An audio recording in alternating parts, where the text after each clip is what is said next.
در بینوی فرهنگی برای فعالیت اهل ایجاد و تماشای نمایشنامه‌ها شرایطی ضروری مهیا کرده شده است. تئاتر ولایتی از 3 آشیانه و تخانه عبارت بوده. در تخانه بینوی تئاتر تالارهای مشق و تمرین هنرمندان، اتاق‌ها برای گذراندن درس پیش بینی گردیده است که برای فعالیت نظررس هنرمندان زمینه واقعی می‌گذارد. در آشیانه یکم بینا میانسرای، تالار اساسی برای صحنه، خانه‌های مدنیت با جای‌های لباس عوض‌کنی، حجره‌های ماموریتی تئاتر و حجره‌های سانیتری جایگیر کرده شده است. تالار اساسی تئاتر دارای 612 جای نشست می باشد. صحنه تئاتر مذکور با نقش و نگار ملی مردمی صاحب تمدن تاجیک گچکاری شده است. بار اول صحنه با دستگاه‌های زمانوی روشنیدهی و تقویت آواز تامین گردیده برای گذراندن چاره‌بینی‌های سیاسی و فرهنگی مساعد می باشد. در آشیانه‌های دوم و سوم بینا، حجره‌های کاری، فراغت هنرمندان، استخوان‌های دوزندگی، سیخ رسامی و حجره آرایشی جایگیر شده است. خصوصیت مهمی تئاتر دولتی مسلک موسیقی به نام کمال خوجندی در آن است که با واقعیت تاریخی و حیات خلق رابطه پیدا کرده است. امروز حکومت جمهوری تاجیکستان خاص اساسگزار صلح و وحدت ملی پیشوای ملت محترم امامالله رحمان به فرهنگ و شرایط فعالیت اهل هنر توجه ظاهر می‌کند. آن همین توجه است که امروز بینای تئاتر عزیز ما تعمیر گردیده است. سپاسگزار هستیم و کوشش می‌کنیم که نمایشنامه‌های تربیوی را در این صحنه زیبا و برهوا گذاشته باشیم و ساحه تئاتر را پیش برده باشیم.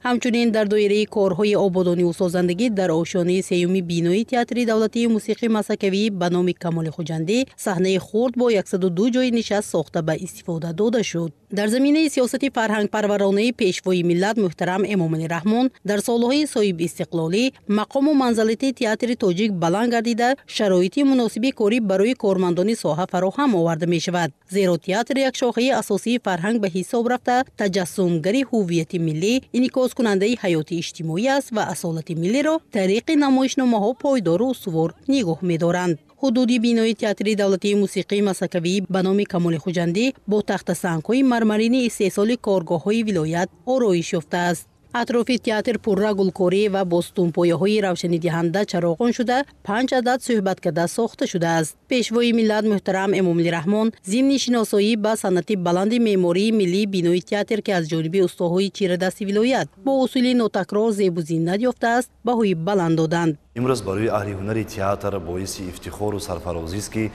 تئاتر خواجه کمال خوجندی کلاً تعمیر شد و با تجهیزات‌های نوی زمانوی تامین کرده شد و این برای هنرمندان جوان، برای هنرمندان تئاتر یک الهام نوی ایجادی می‌بخشد. اهل هنر در یک چند فستیوال‌های بین‌المللی شرکت ورزیدند. ما علاقه تمام امکانیت‌ها را داریم تا که از دیگر کشورها، دیگر تئاترها را دعوت نماییم تا که آنها نیز هنر خود را در تئاتر خواجه کمال خوجندی پیشنهاد نمایند و هم از زیبایی تاجیکستانی عزیز، از زیبایی گلگلشکوفایی تاجیکستانی عزیز آنها یک بهره میبرند.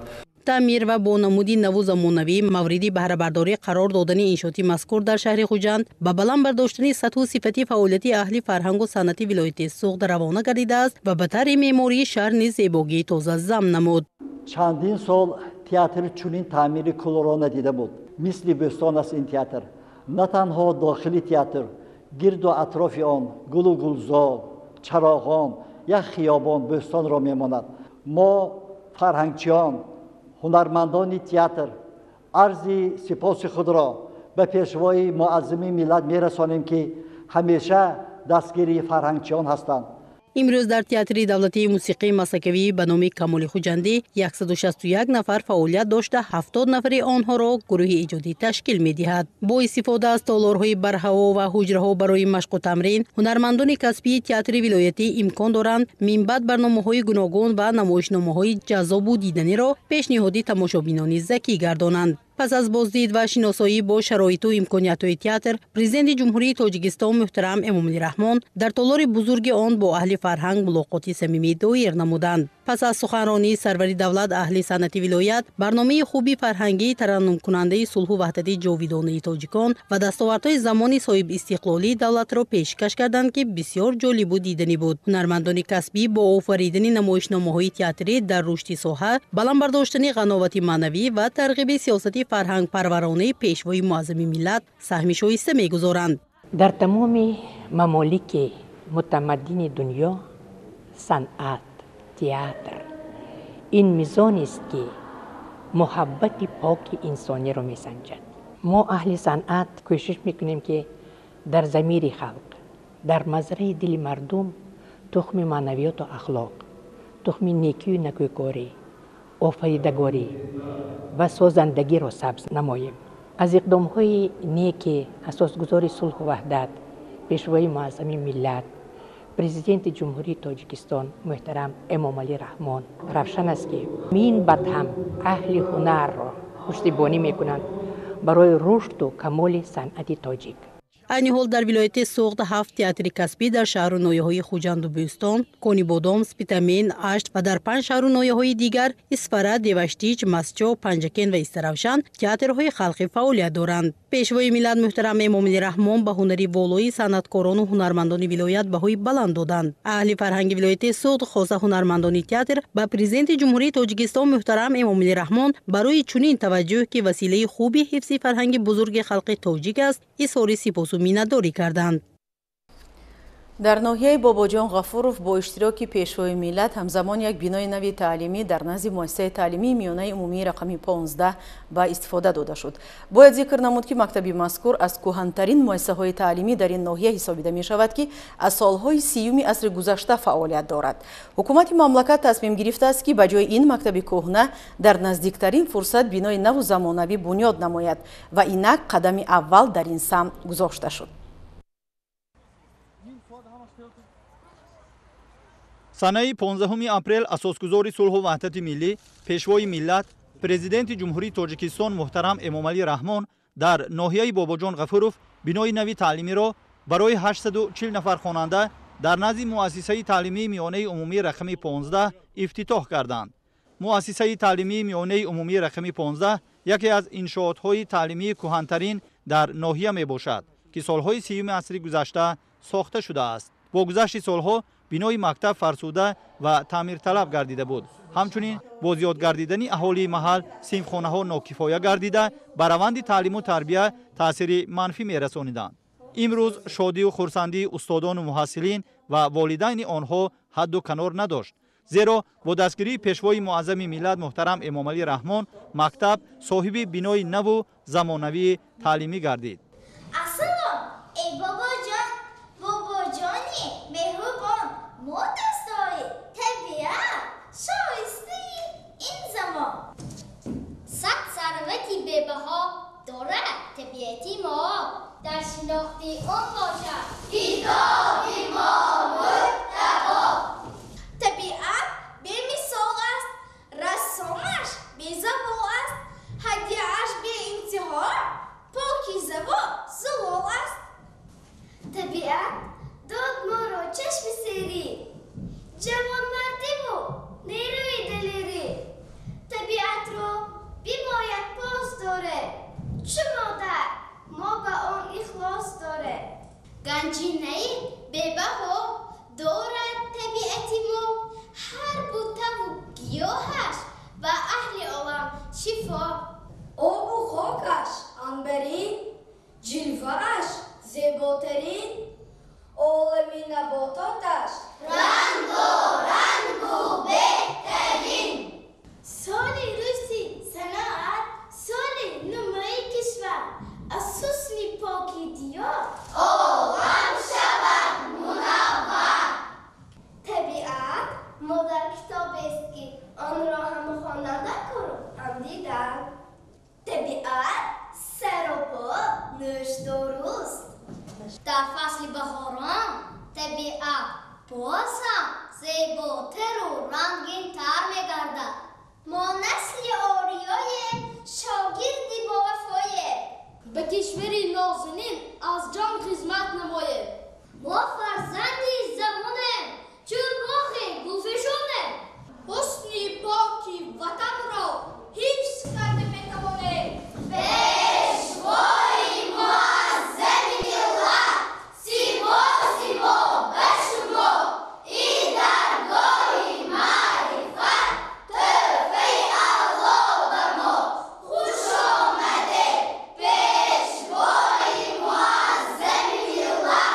من مرادی شاینا خانم میباشم.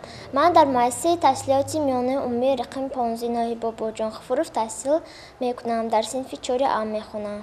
من سال گذشته در آزمون فروغ صبحی دانای کتاب است در نومیناسی ادبیات بچگانه اشتراک نموده. بسیار شعرها ایجاد کردم. از آنها افسانه، حکایه، شعرهای گوناگون را مطالعه نمودم. جای دوم را گرفته 20,000 سامانی را گرفتم. الان من در گفتم که در آزمون فروغ صبحی دانای اشتراک کردم. بابا جانی عزیز، من در آزمون فروغ صبحی دانای کتاب در نومیناسی ادبیات بچگانه اشتراک نمودم.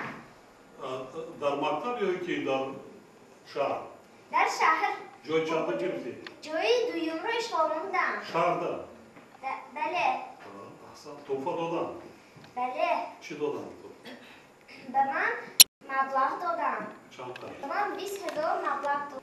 تو اینجا گفت همین سال اعلام شد که تیاری به جای یکم گرفت. رحمت پدر مادرم چی بود؟ پدر مادرم خیلی خوشم شدن. خوشم شدن؟ بله. یک شعر 10 مصرع قرائت بچی. که خدا صد شکر پیشوای عالی داره. ما مهری وطن همیشه در دل داره. از لطف خدای و خنده بخت بلند در سرگه آبی ناب منزل داریم. شده آبی زلال افتخاری وطنم، آباد زیگنجی رودباری وطنم. شد نوری زیاد استقداری وطنم، زان بخت بلند گشیاری وطنم. شیرینی آپاچن قندی وطن، شد راحت جانی هر جگر بندی وطن. شد آبی زلال نشاط و آبادی ملک، از حکمت سروری خیرمندی وطن. شکرانه کنم که تاجیکستان داره، روی جانب نوری مهر تابان داره. هم ریشه به مرز آل سامان داره، محبوب دل امام علی رحمان داره. من از تلویزیون میدیدم که دیگر بچه اشتراک کرده جای اول رو سوار میگشتن. من هم خواستم که من هم اشتراک نموده جای رو گیرم. کتابخوانی رو دوست میدارم. در وقت خالیگی بسیارتر کتاب میخونم. در وقتهای خالیگی دوزندگی میکنم، بوفندگی میکنم. پیشوای ملت جناب عالی محترم امام علی رحمان با من صحبت کرده. به من گفتن که بسیارتر کتاب‌ها رو خونه در دوره جمهوری اشتراک نموده جای اول رو سزاوار کرد. بسیارتر کتاب خوندم. آینده میخوام که در آزمون فروغ صبحی دانای کتاب است در دوره جمهوری اشتراک نموده جای اول رو سزاوار کردم. مؤسسه مذکور سالهای 30 عصر گذشته ساخته و استفاده داده شده بود. تا امروز مؤسسه از 3 بنا عبارت بوده. 3140 نفر خوانندگان را از گوشه گوناگون شهرهای خوجند و ناحیه باباجان و تحصیل فرا می‌گرفت. شازده‌شوی بنای نوع تعلیمی برای ما عین مدت است. در برابر بنای نوع تعلیمی تالار ورزشی و آشخانه زمانوی و استفاده داده شد. این چنین بنای دو آشیانه پیشتر از تعمیر برآورده شد. از این رو منتداری کل آموزگاران، خوانندگان و والدین را و اساسگزار صلح و وحدت ملی پیشوای معظم ملت جناب عالی محترم امام علی رحمان میرسانم. جامعه مهنتی مؤسسه کوشش به خرج می‌دهد که نسل سزاوار وطن را به وای رساند. کارهای ساختمانی برای بنیاد بنای نوی تعلیمی برای 840 نفر خواننده در نزد مکتب ماه ایون سال 2019 آغاز گردیده. از بنای اساسی، تالار ورزشی و آشخانه عبارت می باشد. بنای اساسی مکتب از 35 صنفخانه و 5 حجره یاری رسان عبارت بوده. 11 صنفخانه ابتدایی، 19 صنفخانه بالایی، 2 صنف تعلیم مهنت، صنف خیمیا، صنف فیزیکا و صنف کامپیوتری را در بر میگیرد. انشاءات مذکور با استفاده از مصالح ساختمانی استحصالی وطنی ساخته شده است. باید قرض نمود که کارهای ساختمانی برای بنیاد بنای نوی تعلیمی برای 840 نفر خواننده در نزد مؤسسه تحصیلات میانه عمومی رقم 15 ناحیه باباجان غفورov ماه ایولی سال 2019 آغاز گردیده بود. در کارهای ساختمانی این انشاءات 55 نفر ساختمانچیان جمعیتی مذکور اشتراک نموده. در دوام 3 سال ما کارهای ساختمان را به صفتی بلند انجام رسانیدیم. بعد شناسایی با شرایط تعلیم در بنای علاوگی مکتب، سروری دولت محترم امام علی رحمان به صفت کارهای ساختمانی بهای بلند داده، آموزگاران را به مسئله تامین صفت تعلیم و خوانندگان را به آموزش علمهای زمان معاصر هدایت کردند. عبدالحمیدزاده گلنازه خواننده صنف دهی به مؤسسه تحصیلات میانه عمومی رقم 15 ناحیه باباجان غفورف می باشم. الحال گیرنده استیپندی پرزیدنتی می باشم. ما جوانان زادگان دوران استقلال امروز از فضای آرام و آسوده وطن عزیزمان و شرایط‌های مساعد و ارزنده به لب آیت شکرانه داریم. به اساسگذار صلح و وحدت ملی، پیشوای معظم ملت، پرزیدنت جمهوری تاجیکستان محترم امامعلی رحمان برای غمخواری و دستگیری‌هایشان عرض و سپاس خویش را می‌رسانیم.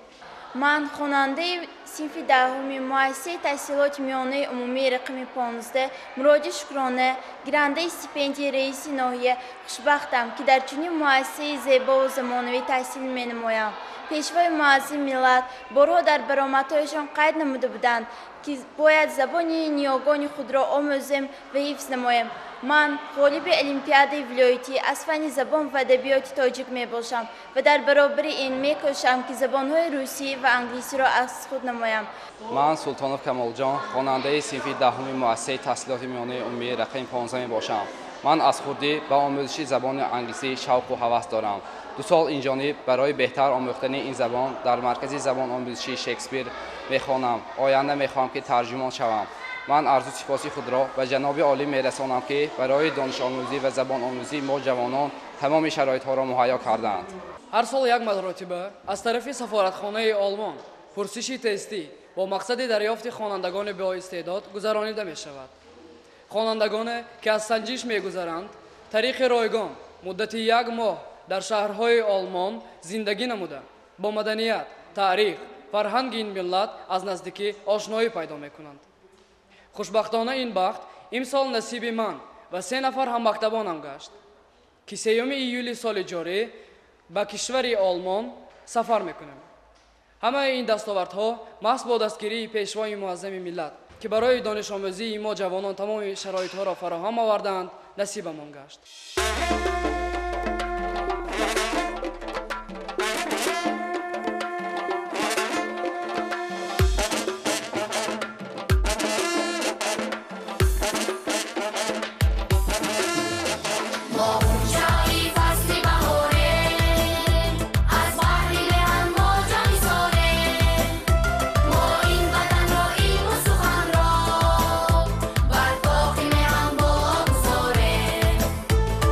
این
асосгузори сулҳу ваҳдати миллӣ, пешвои миллат, президенти ҷумҳурии Тоҷикистон муҳтарам Эмомалӣ Раҳмон дар интиҳои рӯзи дуюми сафар дар ҷамъияти дорои масъулияти маҳдуди орди фатири ноҳияи Бобоҷон Ғафуров корхонаи истеҳсоли макаронро мавриди истифода қарор доданд.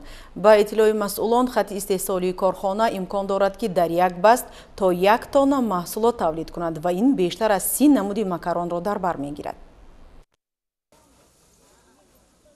санаи 15 апрел асосгузори сулҳу ваҳдати миллӣ, пешвои миллат, президенти ҷумҳурии Тоҷикистон муҳтарам Эмомалӣ Раҳмон дар ноҳияи Бобоҷон Ғафуров корхонаи истеҳсоли 30 намуд макаронро дар ҷамъияти дорои масъулияти маҳдуди орди фатир мавриди истифода қарор доданд.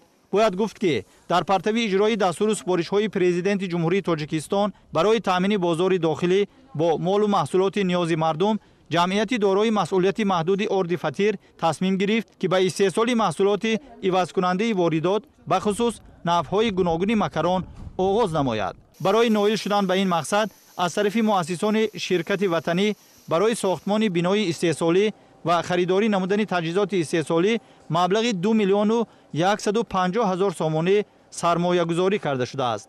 айни ҳол таҷҳизот барои истеҳсоли макарон бо иқтидори 1 тонна дар як баст дар бинои нави истеҳсолӣ васл карда шуда истеҳсоли 30 намуд макарони хушсифат ба роҳ монда шуд. бо оғоз шудани фаъолияти коргоҳи макаронбарорӣ 30 нафар сокинони маҳаллӣ бо ҷойи кори нав таъмин шуда музди миёнии меҳнати онҳо 1500 сомониро ташкил медиҳад. استقامتکننده ناحیه باباجان غفورov جماعت حیدر ما میباشم. من چند وقت خانه‌نشین‌تم بیکار بودم. این کارخانه مکرانبراری به کار در آمده، من را به کار دعوت نموده، با کار دائمی تامین نمودم. من خیلی خوشحال میباشم. با قطار من چند زنهای بیکار هم با کار دائمی تامین میباشند. من میnnadاری خود را به جناب عالی پیشوای ملت محترم امامعلی رحمان میرسانم. من ارگشور منیره استقامت کننده ناحیه باباجان غفورov جماعتی اونجی می باشم. من تا همین روز بیکار بودم.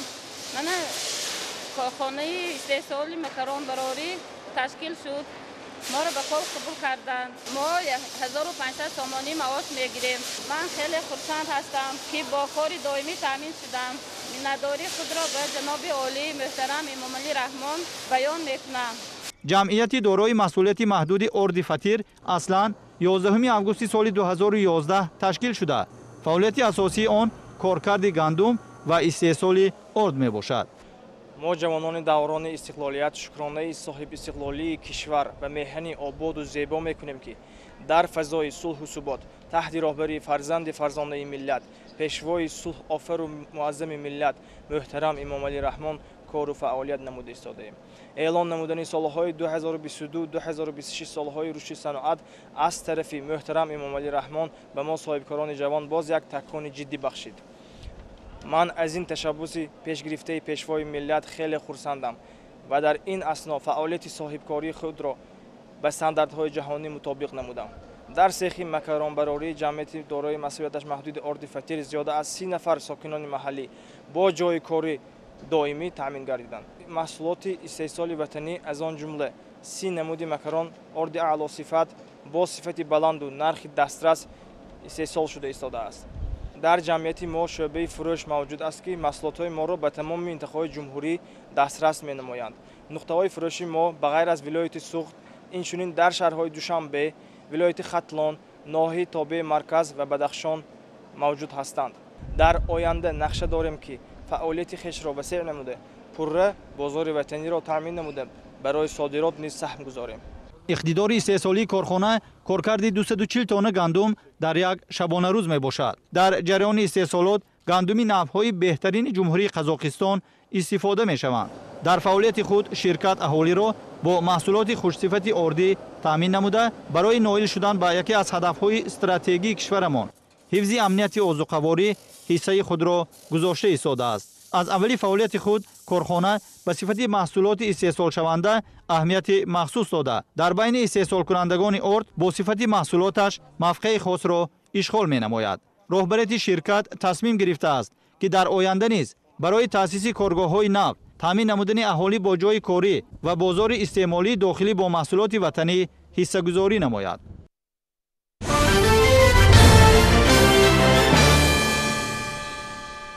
тамошобинони азиз, инҷо нашри ҷамъбастии барномаи иттилоотии навид ба анҷом мерасад. хайр, то дидори оянда, сеҳатманду пирӯз бошед.